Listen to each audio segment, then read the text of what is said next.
ഇറാന് പിന്തുണയുമായി ഇസ്രായേലിനെതിരെ പാകിസ്ഥാൻ. ഇറാനെ തകർക്കാനൊരുങ്ങിയാൽ ഇസ്രായേലിനു കനത്ത പ്രഹരമേൽക്കുകയും ശക്തമായി തിരിച്ചടിക്കുകയും ചെയ്യുമെന്ന ഉറച്ച തീരുമാനത്തിലാണ് പാകിസ്ഥാൻ. അതുകൊണ്ട് തന്നെ ഇറാനിൽ ആണവാക്രമണം നടത്തിയാൽ പാകിസ്ഥാൻ ഇസ്രായേലിനെതിരെ ആണവായുധം പ്രയോഗിക്കുമെന്ന് അറിയിച്ചിരിക്കുകയാണ് ഇറാൻ. ഇക്കാര്യം പാകിസ്ഥാൻ തങ്ങളെ അറിയിച്ചിട്ടുള്ളതായി ഇറാന്റെ ഉന്നത ഉദ്യോഗസ്ഥർ സ്റ്റേറ്റ് ടെലിവിഷന് നൽകിയ അഭിമുഖത്തിലാണ് വ്യക്തമാക്കിയത്. അതേസമയം പാകിസ്ഥാൻ ഇക്കാര്യത്തിൽ ഇതുവരെ പരസ്യ പ്രസ്താവന നടത്തിയിട്ടില്ല. അതിനിടെ ഇസ്രായേലും ഇറാനും തമ്മിലുള്ള പോരാട്ടം പശ്ചിമേഷ്യയിൽ അശാന്തി വിതച്ചുകൊണ്ടിരിക്കുകയാണ്. ഇസ്രായേൽ ആണവ മിസൈലുകൾ പ്രയോഗിച്ചാൽ തങ്ങളും ആണവായുധങ്ങൾ ഉപയോഗിച്ച് ആക്രമിക്കുമെന്ന് പാകിസ്ഥാൻ ഞങ്ങളെ അറിയിച്ചിട്ടുണ്ട്.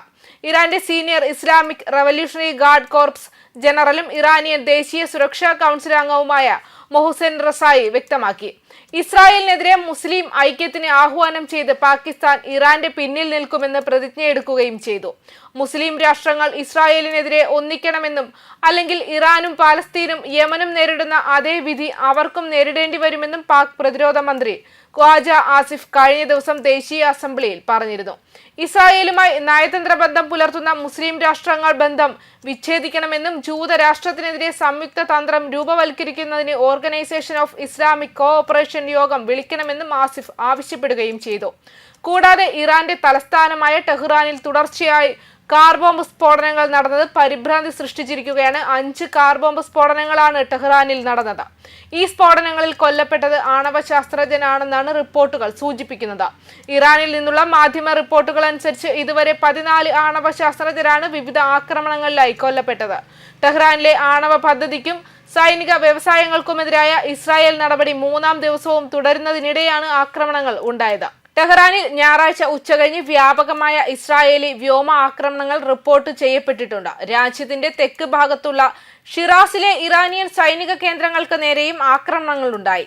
ഞായറാഴ്ച ഇറാനിൽ ആക്രമണം നടന്നതിനു മുൻപ് ഇസ്രായേൽ പൊതുജനങ്ങൾക്ക് ഒഴിഞ്ഞു പോകാനായി സന്ദേശം നൽകിയിരുന്നു. പേർഷ്യൻ ഭാഷയിൽ സമൂഹ മാധ്യമങ്ങളിലൂടെയാണ് സന്ദേശം പങ്കുവച്ചത്.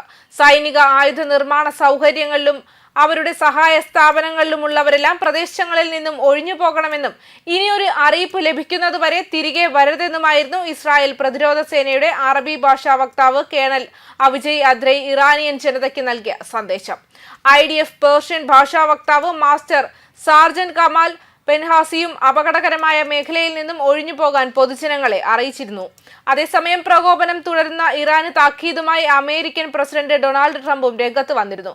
ഇറാൻ ഇസ്രായേൽ സംഘർഷത്തിൽ അമേരിക്കയ്ക്ക് പങ്കില്ലെന്ന് ആവർത്തിച്ച് ട്രംപ് ഇറാനെ ആക്രമിക്കുന്നതിൽ അമേരിക്ക ഒന്നും ചെയ്തിട്ടില്ലെന്നും അദ്ദേഹം വ്യക്തമാക്കി. എന്നാൽ ഇറാൻ അമേരിക്കയെ ആക്രമിക്കുകയാണെങ്കിൽ ഇതുവരെ കാണാത്ത രീതിയിൽ തിരിച്ചടിക്കുമെന്നാണ് ട്രംപ് പറഞ്ഞിരിക്കുന്നത്.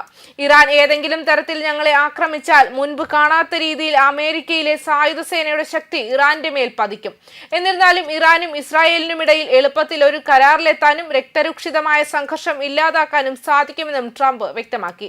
ഇറാനെയും ഇസ്രായേലിനെയും ഉടമ്പടിയിൽ ഒപ്പുവെപ്പിച്ച് ഈ രക്തരൂക്ഷിത യുദ്ധം അവസാനിപ്പിക്കാൻ ഇപ്പോഴും വളരെ എളുപ്പത്തിൽ US-ന് കഴിയുമെന്നും ട്രംപ് കൂട്ടിച്ചേർക്കുകയും ചെയ്തു.